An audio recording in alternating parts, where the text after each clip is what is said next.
Shalom, queridos, Deus abençoe a vida de vocês. Passando para a gente ir para o capítulo 14 de Coríntios, né? E é o capítulo que fala a respeito do dom de profecia e o dom de língua, mais especificamente. E tem ali um tema polêmico, que seria o fato das mulheres permanecerem em silêncio durante a reunião na congregação, tá? Bom, o capítulo deixa bem explícito para a gente que o dom de profecia ele é maior do que o dom de línguas, né? E qual o motivo por qual Paulo elenca o dom de profecia ser maior do que o dom de falar em língua? Porque quando você fala em profecia, você está edificando toda a igreja, né? A profecia nada mais é do que Deus falando ao profeta e o profeta falando ao povo de Deus. Então o profeta se torna um elo de comunicação entre Deus e os homens, né? Então quando ele fala, automaticamente a igreja se torna mais edificada. E quando você fala em língua, você apenas edifica a si mesmo, né? O dom de língua não é ruim, o dom de língua é bom. Orar em línguas é bom, mas Paulo fala que quando ora em língua é o meu espírito que está orando, né? E ele até diz que deseja que todas as pessoas falem em língua, né? Mas é algo que você está fazendo para o seu espírito, é edificação para você. E nós vemos na carta de Coríntios, Paulo falando várias vezes sobre a questão da gente ter cuidado em edificar o próximo também. Nós não podemos ser egoístas e querer as coisas só para a gente. Nós muitas das vezes temos que tomar atitudes pensando no próximo e não necessariamente só na gente. Então ele deixa isso bem claro, né? Ele fala do valor do dom de línguas, mas ele também fala sobre a questão de você abusar do uso disso em público, né? Porque você acaba não edificando a sua congregação, tá? Um texto também a gente tem a palavra amém, né? Amém é uma palavra hebraica, né? Que foi incluída dentro do culto cristão, né? Que significa eu afirmo que seja em verdade, né? Ou seja, eu afirmo que assim né? Que é verdade. Então, nós vemos esse uso do amém desde lá no Tanakh, no Antigo Testamento, né? Mas aparentemente a maior parte, né, da igreja, mesmo gentílica, adotou isso, né, essa palavra hebraica aí, para finalizar as suas orações ou para finalizar as suas palavras, tá? Bom, e aí quando a gente avança um pouco mais e vai lá para o versículo 23 ao versículo 25, ele fala assim: não dirão que vocês estão loucos, quando ele fala exatamente sobre a questão das línguas, né? Então o que acontece? Alguns grupos cristãos, né, meio que estão cegos em relação ao efeito das práticas que eles estão realizando, né? O que acontece? Você está num círculo fechado e aí você começa a encorajar mutualmente as pessoas a falar em línguas, né, a buscar esse dom de língua, né? Só que o que acontece? Quando você pensa no efeito disso para as pessoas de fora, as pessoas não conseguem compreender, né? Você acaba encorajando as pessoas a falar em língua, né? Mas os que estão do lado de fora acham que é uma esquisitice. Eles não conseguem compreender que isso é um dom espiritual. Então você está no meio de uma congregação onde a palavra precisa ser ministrada para que o Espírito possa agir no meio ali da congregação, e muitas das vezes o que você encontra é barulho e desordem, né? Então tem que se ter cuidado. Paulo não critica o uso das línguas. Eu também, como servo do Senhor e como imitador, tento imitar, né, Paulo, e tento imitar Jesus Cristo, né? Falho miseravelmente, mas a gente tenta. A gente também pensa dessa forma, tá? Então, nas nossas reuniões aqui, por exemplo, existem momentos que os irmãos falam em língua, não tem problema, mas o ideal é que tivesse alguém que interpretasse essas línguas para que nós pudéssemos ser edificados. Naquele momento, era só aquela pessoa que está orando em língua que vai ser edificada, tá? Então,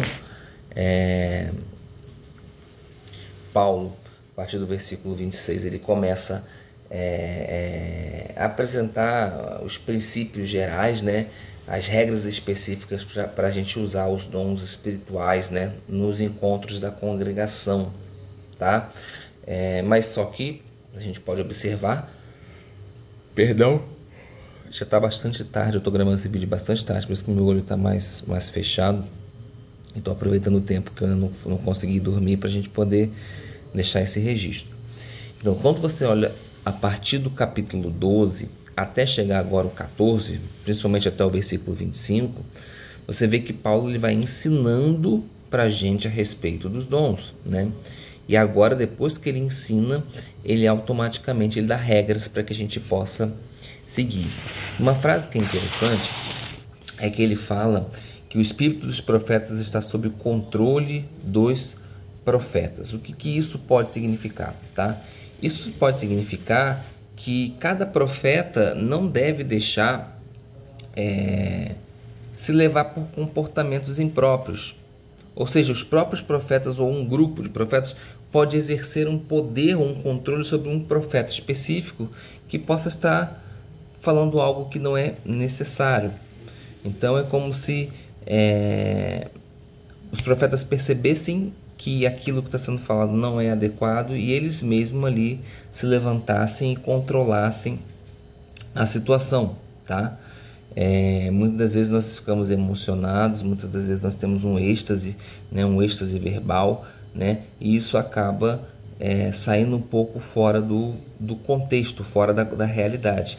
E a gente tem que entender o que Paulo mesmo fala no versículo 32 e 33, que Deus não é um Deus de desordem, mas é um Deus de paz, de completude, de saúde, de integridade.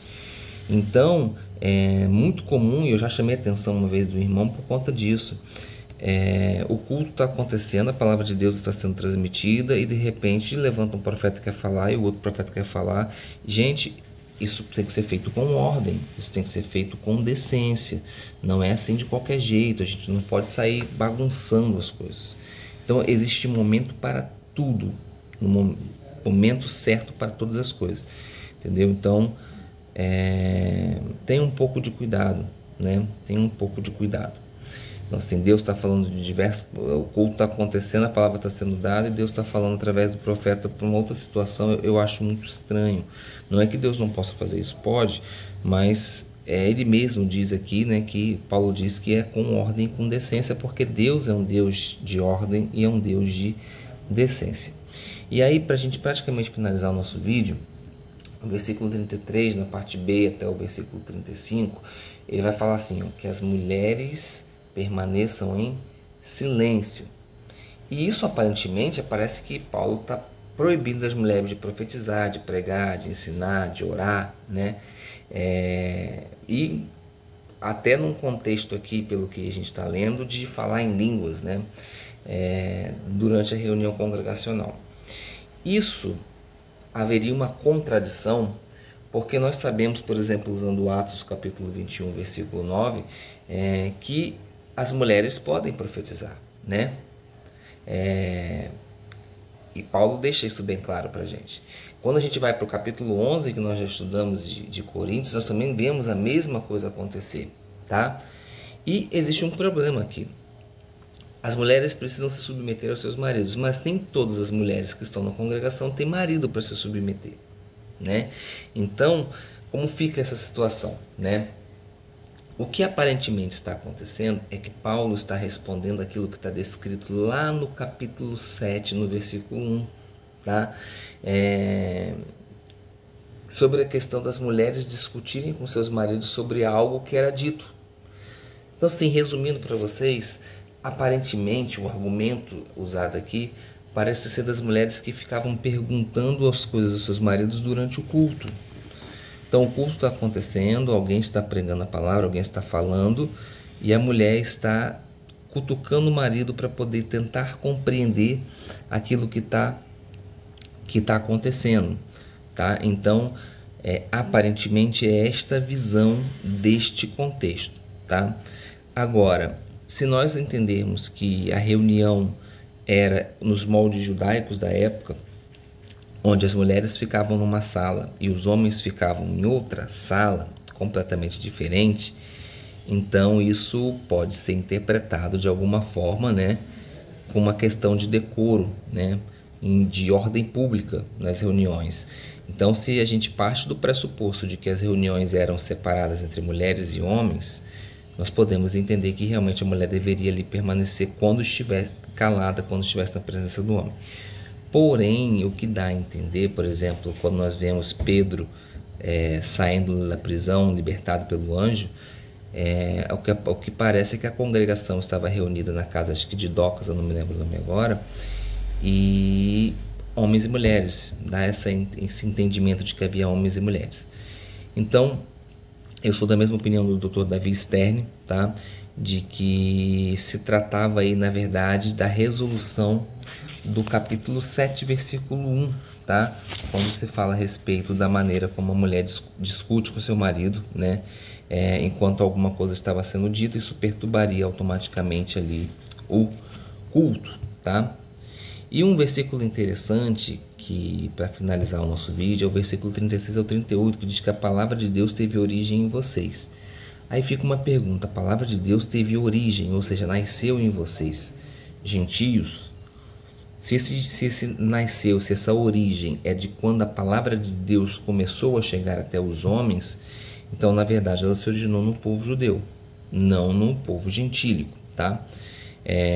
Então é natural que a gente tente entender que as práticas judaicas são práticas anteriores às práticas que os gentios realizavam.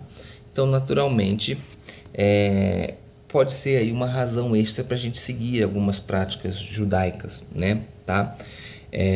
Mas o argumento principal desses 3 versículos é que os coríntios eles ainda não tinham alcançado um estado espiritual superior, né? E que na concepção isso poderia conceder a eles o direito de inventar práticas, né? Que a gente sabe que muitas delas eram inconsistentes com a espiritualidade, tá? Então melhor ali era seguir o mandamento do Senhor e ouvir a voz dos apóstolos e ouvir a voz dos profetas, tá bom? E bom, no final, no versículo 40, ele vai acrescentar as regras de ordem, né? Que aí são necessárias para todas as coisas serem feitas de forma ordeira, tá bom? Então a gente finaliza esse vídeo aqui. Deixa eu ver se eu consigo só aqui, só um minutinho. A Bíblia está para trás aqui, tá meio enrolado da gente manusear. Quando a gente fala em Atos no capítulo quando a gente fala de Coríntios no capítulo 7, lembra que foram feitas algumas perguntas para Paulo, né? E Paulo começa a responder. Ele fala lá sobre o costume do homem com a mulher, né? Sobre casar ou não casar, todas essas coisas, sobre a questão do homem ser o sacerdote, da mulher ser submissa ao homem. Ele fala dessas coisas, tá? Então essa é a minha opinião e é o que eu entendo e que entendi deste capítulo.